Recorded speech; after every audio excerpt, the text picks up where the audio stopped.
Thank you for tuning in to Hard News TV 2. I'm your host, Terry Lynn, and this is the channel where truth is like archaeology, and every day we're digging for it. Today is August 8th, 2020, and I apologize that I haven't uploaded this morning, but I had a very emotional night last night, and y'all know I'm 100% transparent with y'all.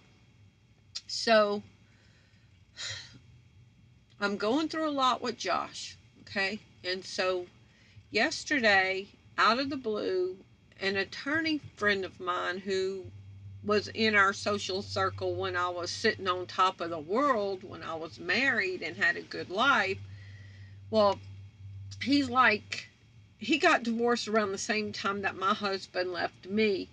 And he's like the cat's meow where we live, and he drives a Lotus, and his other car is a Ferrari, and he's a little bit older than me. And so he called me to ask me to come celebrate his birthday with him next week, and that he'll take me out to eat and all this. And we ended up arguing all night over Joshua.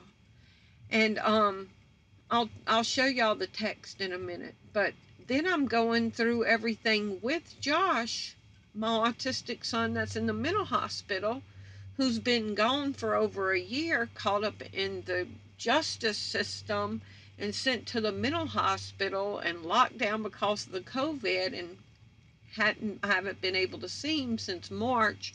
And he's calling me every day, like just very depressed, falling to pieces, telling me that there's no goodness left in him anymore, and he doesn't even know if God's real anymore because God doesn't see him and God doesn't answer his prayer. So I'm dealing with that. I'm dealing with abject poverty, like literally abject poverty. And so here I have people criticizing me for how I'm, living. And so this guy was like, "You're living in an RV?" Yes. What kind of future do you think you're going to have? But let me just show y'all the stuff first. So this is Josh, and this was the letter last year that I was mailing out everywhere trying to get help for him. Speak up for those that cannot speak for themselves. Ensure justice for those being crushed. Yes, speak up for the poor and the helpless and see that they get justice. When you have money, you have lots of friends. When you're dirt poor, you look around and nobody's around.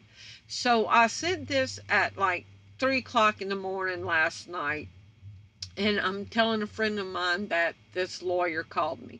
I said he called me to ask me to come to Louisiana for his birthday and let him take me out to share a birthday dinner with him. I declined, and we ended up in an argument over Joshua stealing my life from me, and I need to just leave Josh to the system. We argued over it, and I told him, "David, the Bible says what you do to the least of these you've done unto me." I'm obligated to have to help Josh. Then he says, "Well, if you don't make it into heaven, the rest of us surely don't have a chance." And I just started telling him, Josh asked me why I loved him, and I said, "Josh, I love you with the love of Jesus, and Jesus said he'll never leave us or forsake us, and I'll never leave you or forsake you." And David was like, "Wow, if you don't make it to heaven, none of us will." And he is a Sunday school teacher, okay? So I said we argued for over an hour and a half over Joshua. I told him, Joshua is exactly why I haven't dated since Steve left us, because his own father didn't love him and treated him like shit. And I'll not let another man treat Joshua like shit. He is a person. And I said he had me in tears. So for 18 years, it's been me carrying Joshua, okay? And so the guy was criticizing me that I haven't had a life, that I don't have nothing in life, that I'll never have nothing until I let go of Joshua. Well, you know what? This man has everything in the world. Has he sent me a penny? Has he offered to help Josh? Has he offered to pay a bill? Has he offered to put food in our bellies? But yet he's quick to say, come celebrate me and my birthday and let's ride around in my Lotus and feed my ego. Okay, so then I put, it's 4:45 in the morning and I can't fall asleep because of the fight me and David had. He said that I want to be a martyr. I said, no, I do not. I'd like a life. He told me I need to put Josh in a long-term hospital for life. He said, no, you want to be a martyr. You don't have any ambition. I said, you know what? Before I had Josh, I had lots of ambition. I said, I was working in 1988 for a state senator's office. Then in 92, I worked for a gubernatorial campaign, and I was a delegate at the Republican convention in 92, and I met Shaq and Daddy Bush. And then I said, I'm the youngest member in Louisiana Poetry Society Hall of Fame. I've published a joke book that James Dobson, Focus on the Family, acknowledged. I'm a writer for the Colorado Christian Writers Guild. I said, I had a baby with my husband. I said, I graduated 2 Bible colleges. I had an intercourse with my husband as a God-fearing woman, and I was given a baby that was dead at birth that had to be resuscitated. I said, it's not attributed to me having a meth addiction or a heroin addiction or me being an alcoholic or me living an ungodly life. This is what God gave me. And I said, what am I supposed to do? Just leave him out on the corner and say, son, fend for yourself? And so I was in tears by him basically saying that I was a lowlife and that I was nothing because I've let my disabled son come before me having a life. So I was crying over all of it. Well, then he texted me this morning. I apologize if I was speaking too harshly when we talked last evening. I was trying to get you thinking into terms of a solution, but it's obvious that you've been through every possible solution to this dilemma. Once I realized that, I became focused on your own survival. If there is no solution for Josh, then that is absolutely tragic, because I told him there's no federal funds anymore. I told him that the states are cutting the funds, that there's no long-term hospitals anymore. I told him everybody that I wrote to, including attorney William Barr and ACLU and Bobby Kennedy, and how they all dropped me when I didn't have any money. And he did, this lawyer here offer to help me with Josh? But what would be even more tragic if both of you winding up with an early demise? I did have a long prayer after I talked to you, and I will have a long prayer after, and I will continue to pray for you and Joshua. God bless. So I just wanted to show you some scriptures. How can this man be a Sunday school teacher? The Bible says, pure religion and undefiled before God and the Father is this, to visit the fatherless and the widows in their affliction and keep himself unspotted for the world. A fatherless person is somebody that has no father to care for him, to nurture him, to provide for him, to protect him. And a widow is a woman that has nobody to support her or provide for her or be there for her. Me and Josh are truly widows and fatherless. Psalms 82:3 says, defend the poor and the fatherless, do justice to the afflicted and the needy. But yet this man was a lawyer defending people in court for a profit, but nobody wants to do it for free. Deuteronomy 10:18 says that God executes justice for the fatherless and the widow, and he loves the sojourner, giving him food and clothing. Psalms 146:9, the Lord watches over the sojourners. He upholds the widow and the fatherless, but the way of the wicked he brings to ruin. The father of the fatherless, the protector of the widows, is God in his holy habitation. God says, you shall not mistreat any widow or fatherless child. So God is with me in Joshua.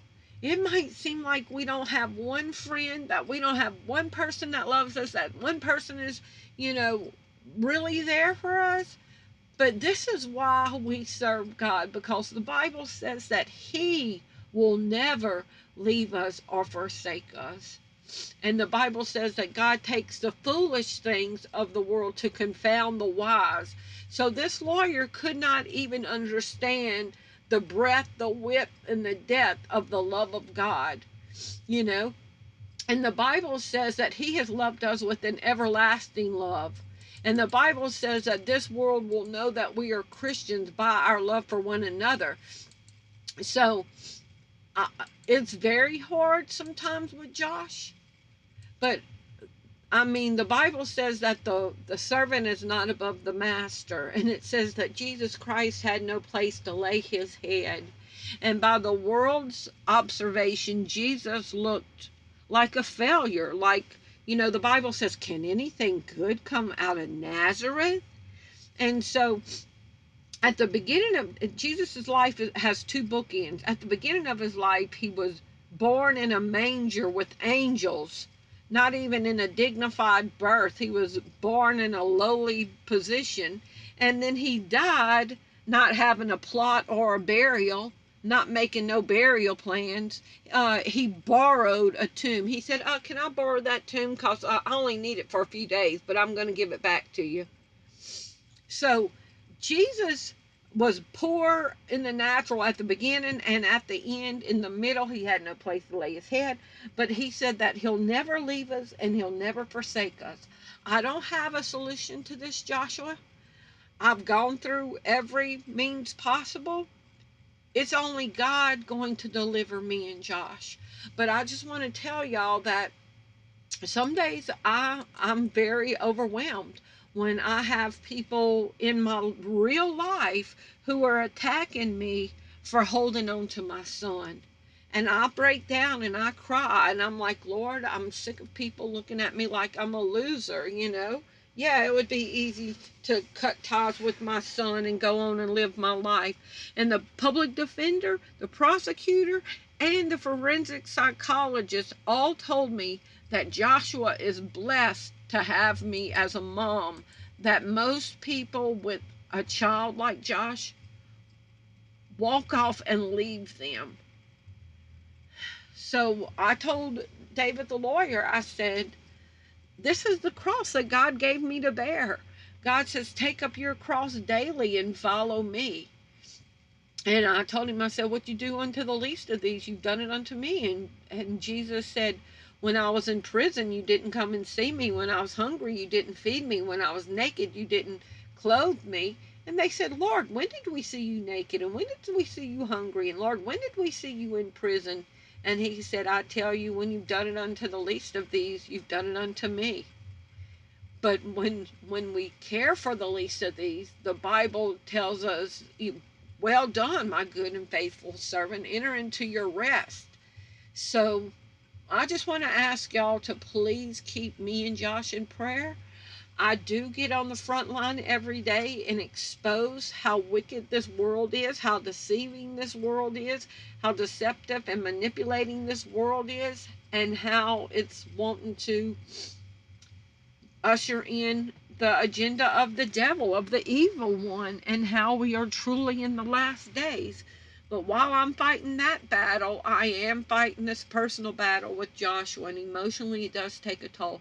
So all of y'all's love and all of y'all's prayer and all of y'all's encouragement means the world to me. All of your letters in the mail, all of your emails to me, all of your text messages. But if I don't get back to y'all quickly, please know it's not because I'm ignoring y'all. There are just emotional things going on.